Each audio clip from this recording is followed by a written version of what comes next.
that's true. Naked Palpatine. Oh, you pick that one. Fresh out of the clone tank, nude Palpatine is my Well, that's the first thing I think of when you say Dark Empire Palpatine.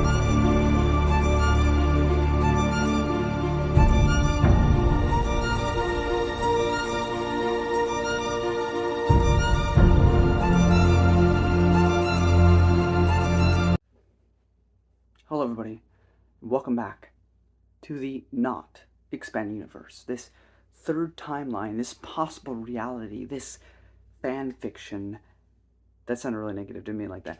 Legacy's Edge 3, The Waiting Dark by Gregory Scott, or known on fanfiction.net and other social media places as Hand of Thrawn 45. So this is the end of his trilogy. You can consider the next one more of an epilogue, considering the next one is more of a complete and utter direct prequel to the comics themselves. Non-spoiler wise, I enjoyed it more than the first one. I enjoyed it more than the entirety of the Sword of the Jedi trilogy that he wrote. But I still don't like it as much as I liked the second one. I really have no complaints about the second book that he wrote outside of Abeloth, which I think was done horrendously, because he basically did the same thing that the actual writers did for that character, which was barely anything, which really disappointed me, because like, hey, if it's fanfiction, at least he could go bigger and badder than the actual books did, but instead he did jack diddly squat with it. So I was rather disappointed, because I hated Abeloth and Fate and was expecting more in this fanfiction, which I did not receive. The only place that has made me give a damn about Abeloth has been Supernatural Encounters by Joe Bongiorno. That being said, this book is pretty good. We have more familiar characters, because at this point now, Cole Skywalker has entered the chat, along with Nat. I don't know what happened there. Something died. But anyway, Nat Skywalker, Cole Skywalker, Rowan Fell are all part of the picture here. So we're getting into more familiar territory, is all I wanted to say there. And then I got rudely interrupted by my phone.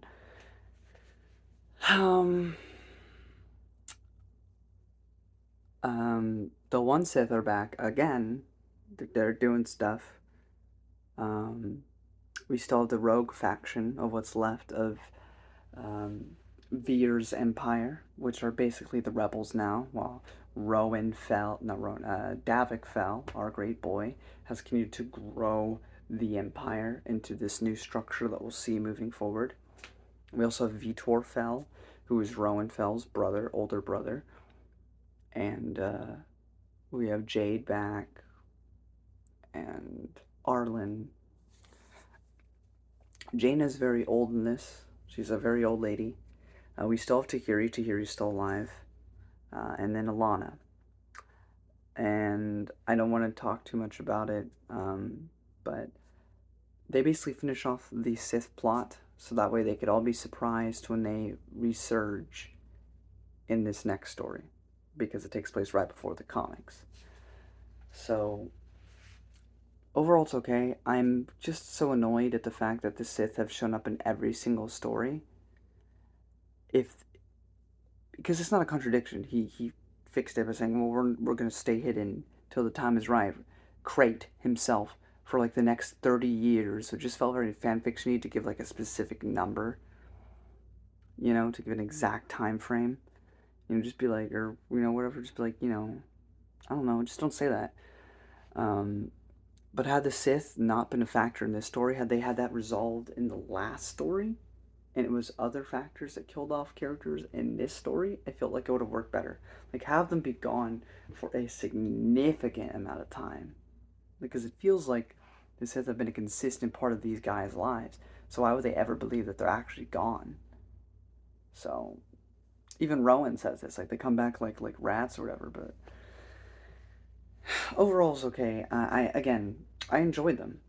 They are just if you, in your heart of hearts, say, this is my sequel, we're most likely not getting more EU, this is going to be my conclusion, all the power to you. I personally can't feel it. I don't. There are some things I really like. The idea of the Sith doing stuff behind the scenes, maybe even getting caught once or twice as like a dark Jedi, kind of like, not to date this video, but The Acolyte just came out. I didn't watch it, but I know kind of the gist of it, right? And you have this Sith doing stuff, but you could easily just turn that around and be like, oh, that was just a dark Jedi. But have them stay in the background. You don't want them. They should not be, especially in this time frame, doing stuff left and right, where every Jedi knows that they are a tangible, actual threat. That just seems so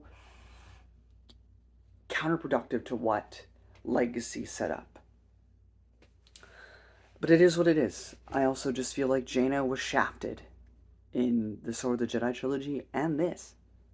I mean, this story doesn't matter as much. She's meant to be in the background. But in Sword of the Jedi, it should have been about her primarily, and it really wasn't. And then we have Alana, who had so much potential, and he barely uses her. It just felt like a waste. And I never really got behind Jade Skywalker. Never really cared. I like Arlen. I like Chance. Davik is the greatest thing that Gregory Scott has ever done. I love Davik Vel. But outside of that, the new Sith, even the one that used to be a Jedi, they're okay. But nothing was written compelling enough, in my opinion, for me to be like in love with these new characters. Besides Davik again. And he writes Rowan Fell competently enough. He writes Nat and Cole at the stages that they are reasonably enough. But some of my favorite parts of this book are mainly just adding on what we already know.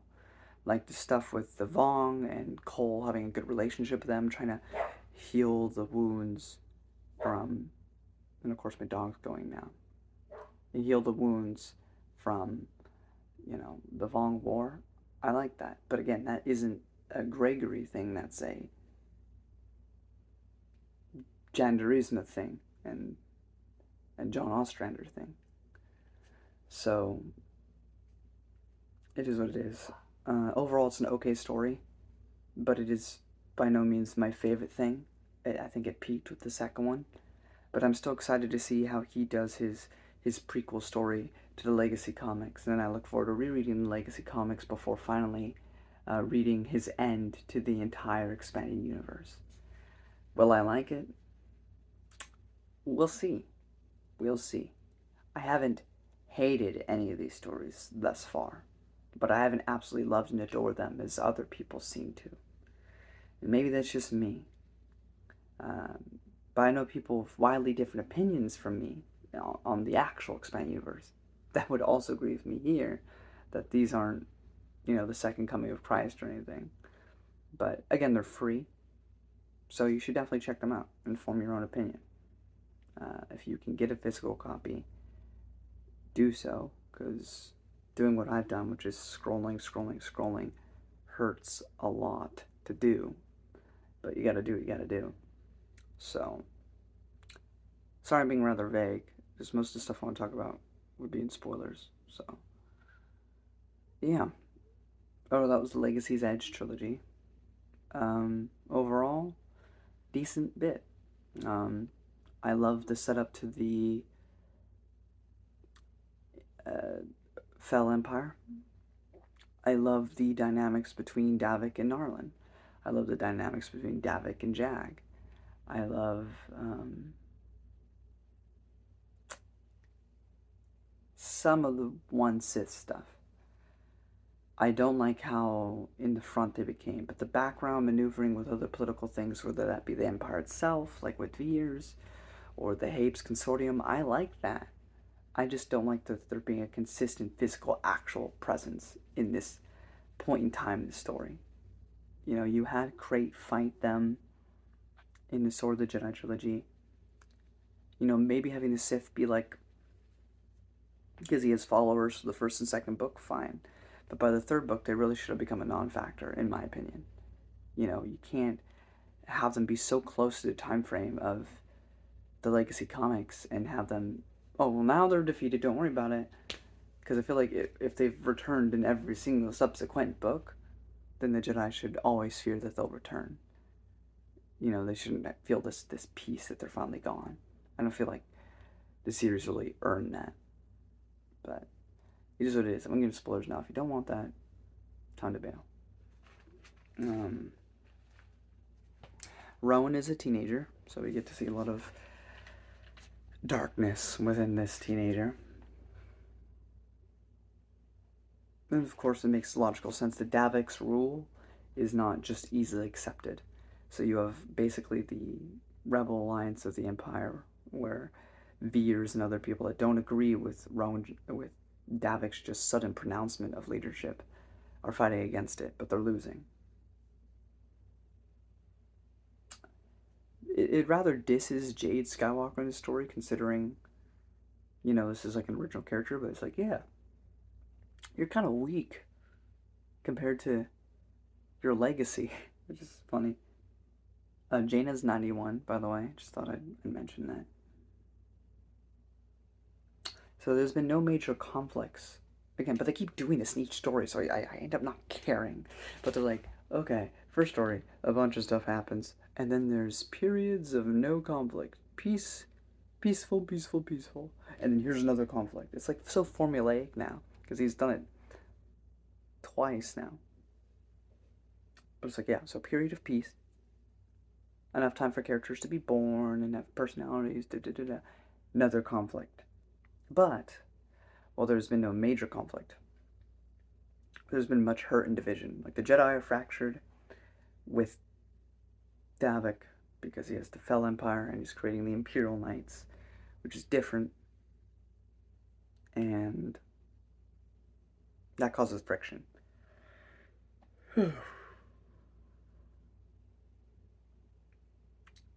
We see a young Cole interacting with Nen Reen, which is a Yusong Vong, and this is the beginning of his friendship with them and the restoration of forming the men's of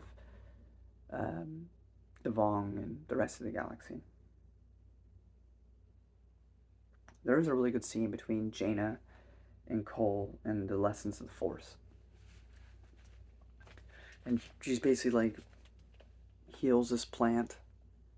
And she's like, yeah, you know, the Force, we use it a lot to fight. I certainly did as a Sword of the Jedi, but it can also be used for a lot more than that. I mean, I'll never be as good a healer as other Jedi, because I never focused on that, but it's a lot more than just fighting. And I'm very simplifying that discussion, but it was a good discussion. Jaina's come through a lot and been through a lot, so it was a nice moment for her. And then there's Sith Schism. I did like this idea of it, because it makes sense. You know, Sith being how they are. And the whole thing is that Crate's plan is a long time coming. Right? Even though it got messed up because he came out of hiding to kill Bennett and whatever. Since then, new plan. Scratch that plan, fix it. It's been decades. When's this come to fruition? It's no longer the rule, too. It's not like Crate can just talk to Wirelock and just figure everything out. He has legions. And they grow impatient. Some of them die before even seeing this future that is promised. Which is a very Jedi-like mindset. Not very Sith, actually. But the ones who are more like Sith are like, well, why do we have to wait? Why not do it now? Why are we waiting for some future we may not even see? So they act, they respond, and that causes tension with the truly loyal ones to Crate. I like that. Vitor Fel has visions of his death.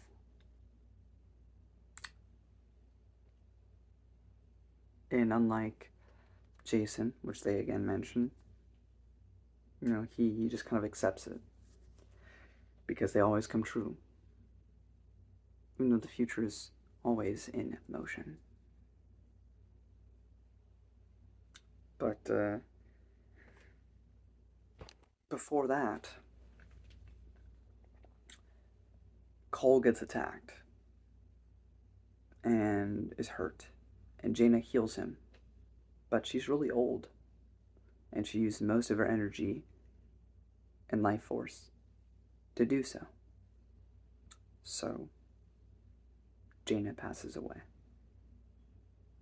Somebody who was born all the way back at the end of the Thrawn trilogy in The Last Command has now finally passed away. All we have left in this story is Tahiri Vela, and I imagine by the next story, everyone that was in the novels will be dead, and all we'll be left with is the new characters.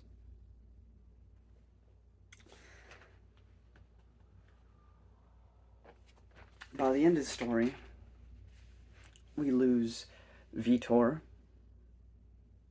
and we lose Davik.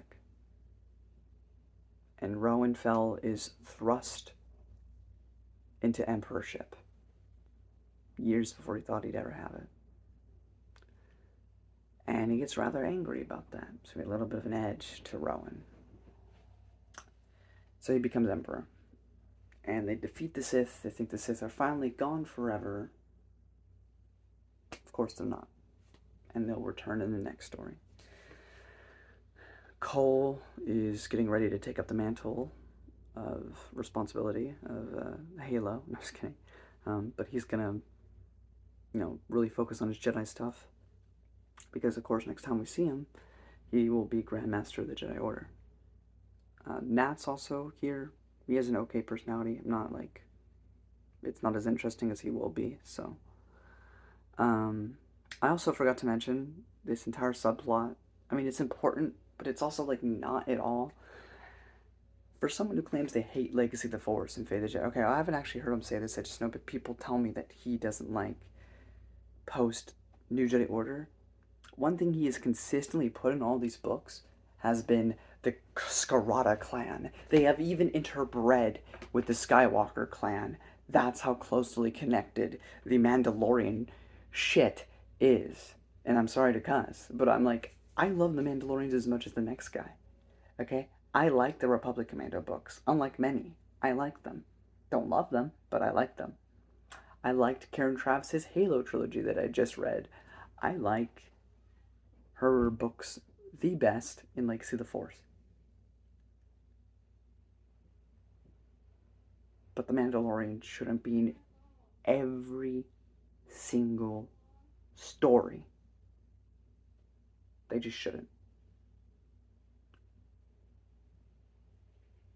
So they're around. There's a Scarata helping, and there's stuff going on with that.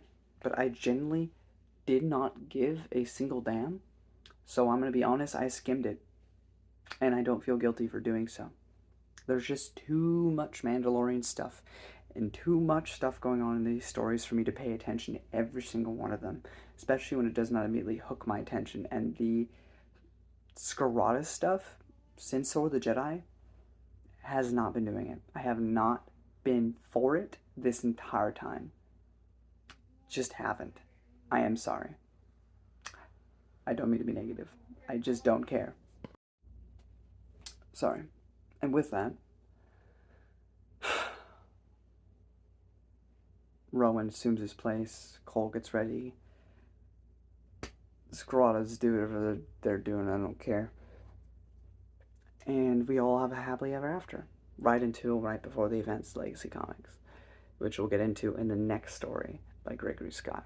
Overall, like I said, it's a good story. Overall. I just have a lot of gripes with it, and it's just not my favorite thing. Again, I will sing high praises as I possibly can. The Davik Vel is the greatest creation that Gregory Scott ever made. If the EU ever gets continued, maybe his name's not Davik, but I hope the character is the exact same, and that they either give dividends to Gregory or they just outright pay him, but that character needs to be legitimate. It's the best part of this whole thing. is Davic Val. But yeah. Next word we have, what is it called? Legacy's Edge 4, Perfect Night. So we'll see how that goes when we get there. Till next time. May the Force be with you. Bye-bye.